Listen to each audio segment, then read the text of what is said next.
Abierto a las preguntas, a las inquietudes que puedan ustedes tener sobre temas económicos.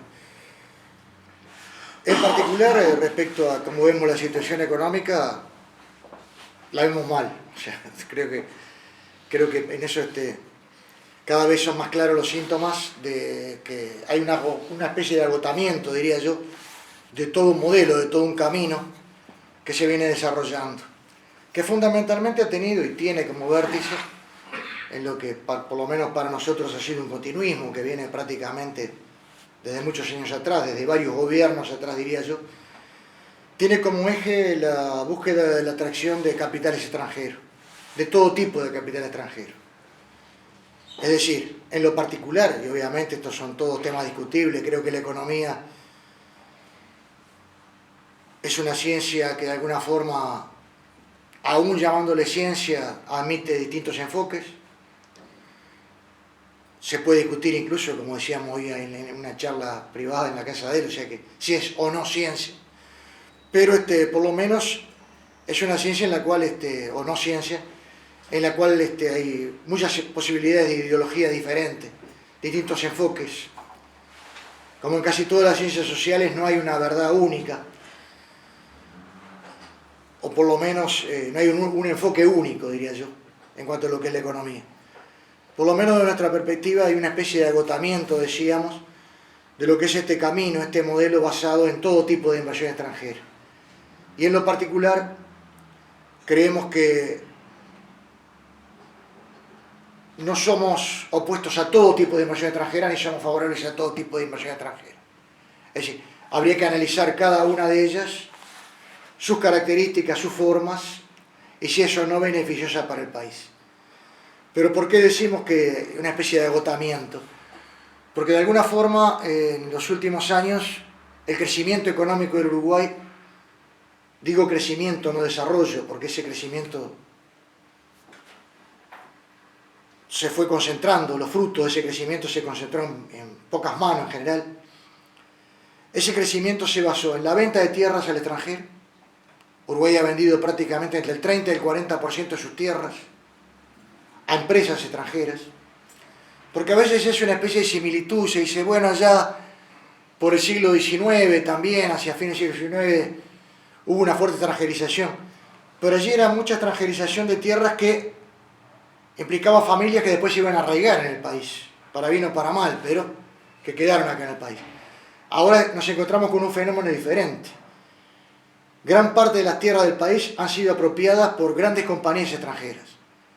Esto era Enso, empresas españolas, empresas de soja, que hoy por hoy son dueñas entre el 30 y el 40% del territorio del país. El otro elemento de crecimiento han sido las zonas francas. Zonas francas que en su momento el Frente las criticó. Se decía que era extranjerizar el país, que era entregar el país al extranjero, pero que una vez en el gobierno había una, hoy hay 13 o 14, ¿verdad? 13 más alguna transición. Y esas grandes inversiones, que algunas de ellas zona franca, tipo UPM, tipo Monte del Plata, generaron una especie de espejismo, de cierto crecimiento en algún momento, la construcción, la metalurgia, pero una vez terminada la planta, el empleo que genera es muy poquito. Y además han provocado un cambio que cada vez incluso que vengo al interior me llama la atención. Uno recorre, si bien ha sido una característica del Uruguay, creo que cada vez es peor. Uno recorre kilómetros y kilómetros y de repente ve una persona trabajando, ve campo, campo, campo y no ve más nada, ¿verdad? O sea, prácticamente, porque en gran medida también se han sustituido producciones que bien o mal generaban cierto empleo por otras que expulsan mano de obra. ¿A qué me refiero? Que si una parte del territorio en la cual se producía antes lácteos, se producía había un tambo, hoy lo absorbe una empresa forestal, se pierde trabajo, no se gana trabajo. Porque el tambo daba empleo a 15, 20, 30 personas, y la empresa forestal le emplea a uno en la misma hectárea, ¿verdad? O sea que todo eso ha llevado a un mayor despoblamiento del campo. En la década de 50-60 había 80.000 predios agrícolas, 80.000. Hoy apenas se superan los 40.000. digamos, ya como tenemos algunos años, recuerdo cuando luchábamos contra el latifundio, hablábamos de latifundio, de repente 10.000 hectáreas, 12.000 hectáreas. El latifundio Silvi Rosa con la lucha de los cañeros. Hoy por hoy tenemos latifundios de cientos de miles de hectáreas. O sea, tenemos empresas que tienen más de 100.000 hectáreas, distribuidas en varias zonas del país. Todo eso ha acentuado un poco lo que ha sido el despoblamiento de los campos. También se ha acentuado un poco, como decíamos, las zonas francas. Y hoy por hoy aparece un poco que ese modelo como que se va agotando y el gobierno nos encontramos con un país con la tierra más extranjerizada, con más zona franca, con una deuda pública que llega, y a veces cuando decimos este dato tratamos de después bajarlo a tierra, porque a veces hasta nosotros mismos que trabajamos con números, nos es difícil de que nos entre en la cabeza esa cifra, ¿verdad? Estamos hablando de una deuda pública de 33.000 millones de dólares. 33.000 millones de dólares. ¿Y esto qué quiere decir? Sin contar los intereses, además habría que sumar algunos le suman los intereses. Yo como, digamos, tengo una formación contable, si se quiere, miramos distinto la deuda más los intereses, ¿verdad? Pero 33.000 millones de dólares de deuda pública quiere decir que eso cuando se traslada a cada una de nuestras familias, si en Uruguay hay 1 millón de familias, cada familia uruguaya, además de sus deudas particulares, vía deuda pública, tiene una deuda de 33.000 dólares. Es una mala noticia para todos nosotros, ¿verdad? Cada una de nuestras familias, además de lo que debe particularmente, vía deuda pública, estamos debiendo 33.000 dólares. ¿Y por qué digo que lo estamos debiendo? Porque cada vez que vamos a comprar algo y pagamos el IVA, cada vez que los que tenemos la suerte de tener un sueldo superior al promedio, de repente lo pagamos con el impuesto a los sueldos, digamos, pero se nos está cobrando en las tarifas, cada vez que pagamos una tarifa pública, una parte va para allí. O sea que esa deuda, sus intereses lo estamos pagando día a día. Porque hasta a veces hay gente que de repente cuando se habla de este tema la dice, ¿qué tiene que ver la deuda conmigo? ¿Qué me importa la deuda pública? No. La estamos pagando, cada vez que hacemos un acto económico la estamos pagando. O estamos pagando parte de ella, o los intereses de ella, ¿verdad? Aparte de eso, ha habido un enorme crecimiento de la deuda privada, porque se ha estimulado el consumismo por todos lados. Se ha estimulado la importación de autos 0 kilómetros, se ha estimulado la importación de todo tipo de aparatos electrónicos. Y claro, digamos, en todo eso a mucha gente no le da el dinero para parar la olla, otra de repente se endeudó más de lo que podía, y estamos también con una deuda privada que llega a niveles también muy fuertes. No está cuantificada exactamente, pero hay una empresa financiera, ahora aquí en el diario Telégrafo nos hacían esa pregunta, si teníamos algún dato. El dato que hay de una empresa financiera, la empresa financiera Pronto, que cada trimestre saca lo que ellos llaman un monitor económico.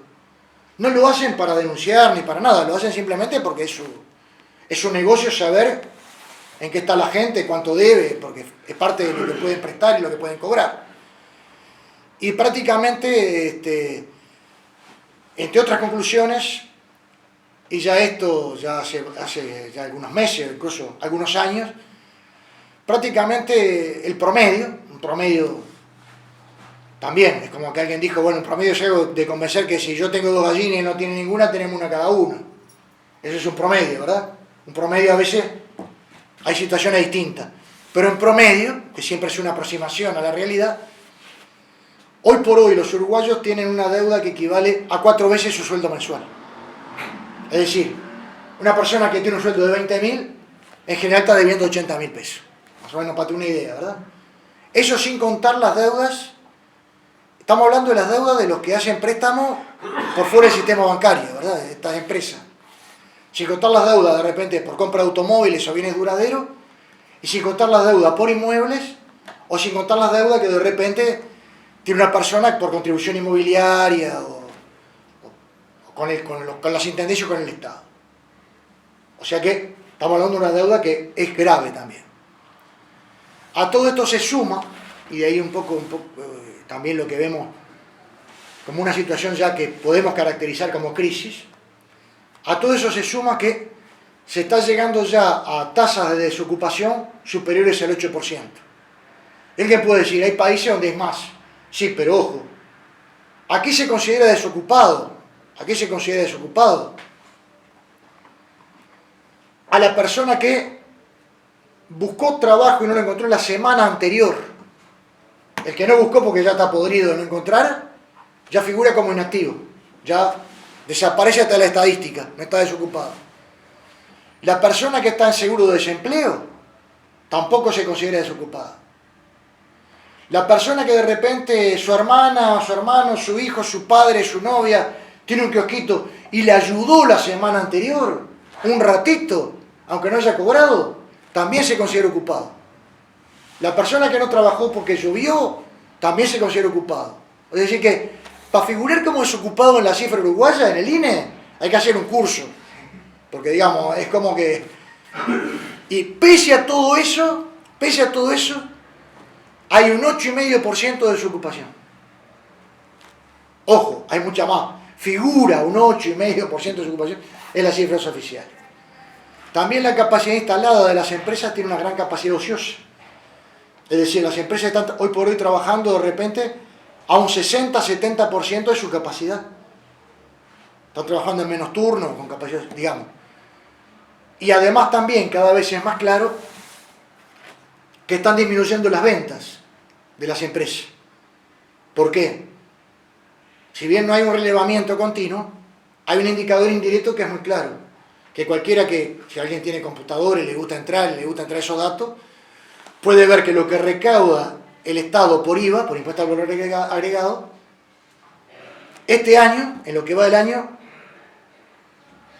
aumentó un 5% respecto al año pasado, ¿verdad? Un 5 o 6%. Pero como los precios aumentaron un 10%, en realidad eso quiere decir que se está vendiendo menos, ¿verdad? Porque si los precios aumentaron un 10%, pero la recaudación aumentó un 5%, estoy hablando en valores nominales, en valores corrientes, eso quiere decir que en términos, lo que los economistas llamamos en términos reales, está bajando. ¿Y por qué está bajando la recaudación? ¿Porque haya bajado el IVA? No, el IVA no bajó, se cobra igual que antes, salvo los que pagan con tarjeta que igual lo pagan por otro lado. Pero eso está mostrando que las ventas están también cayendo.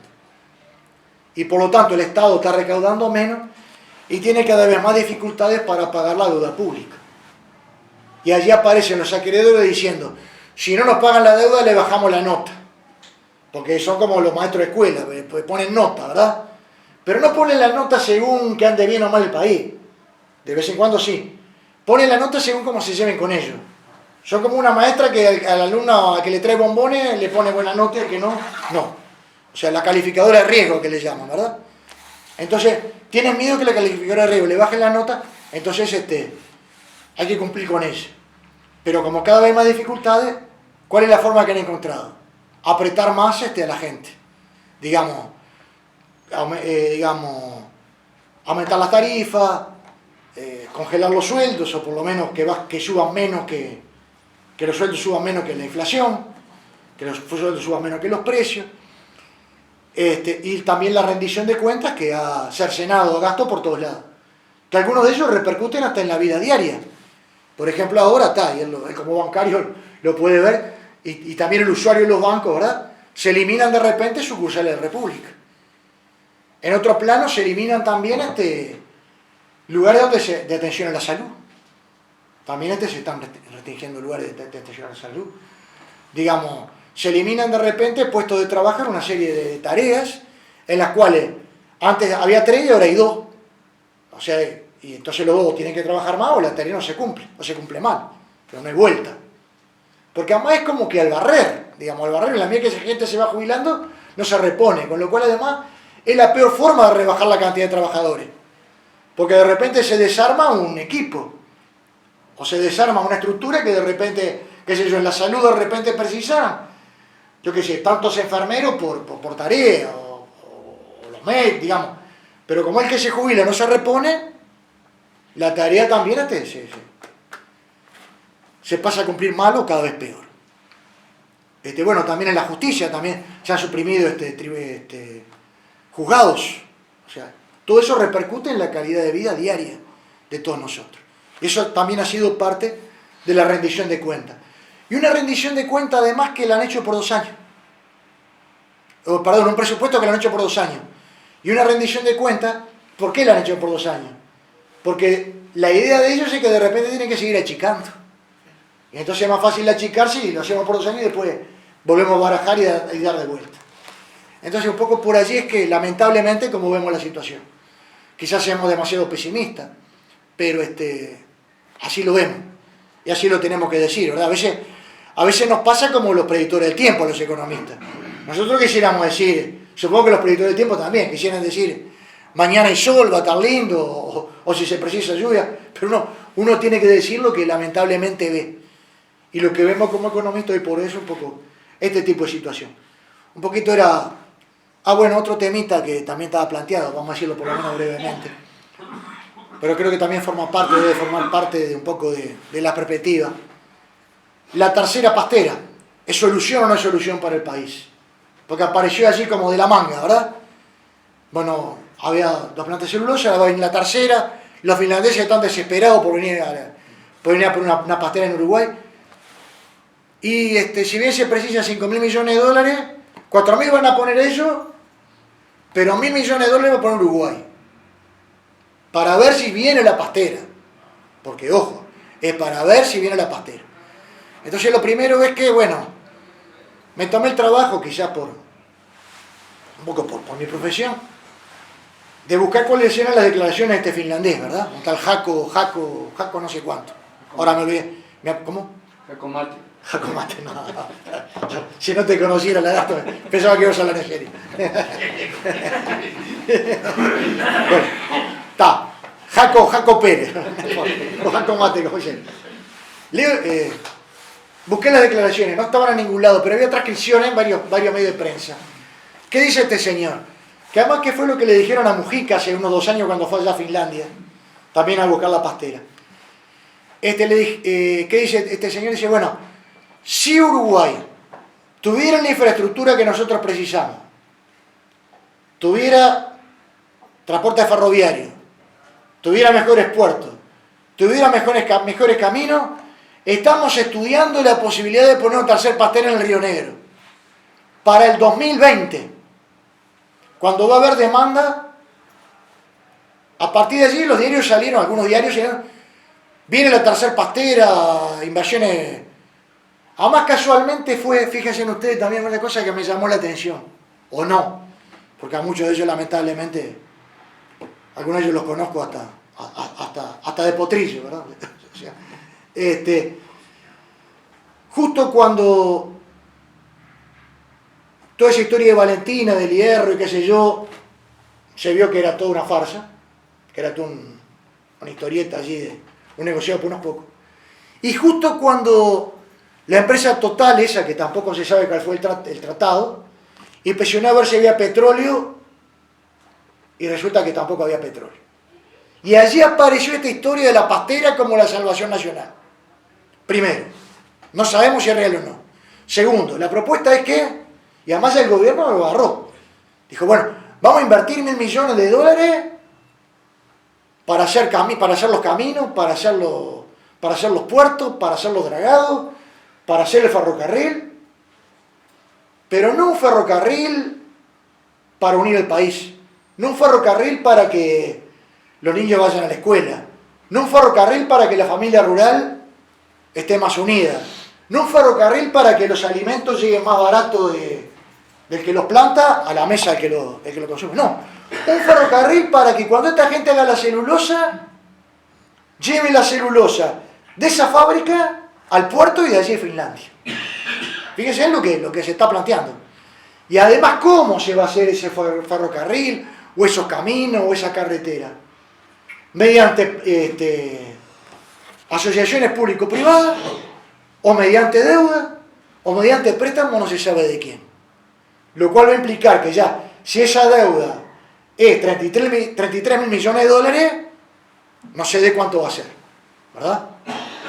Entonces, eso es la propuesta. Y además, de repente, 10, 15 años atrás nos decían, bueno, no, Pastel es algo maravilloso. Pero ya hemos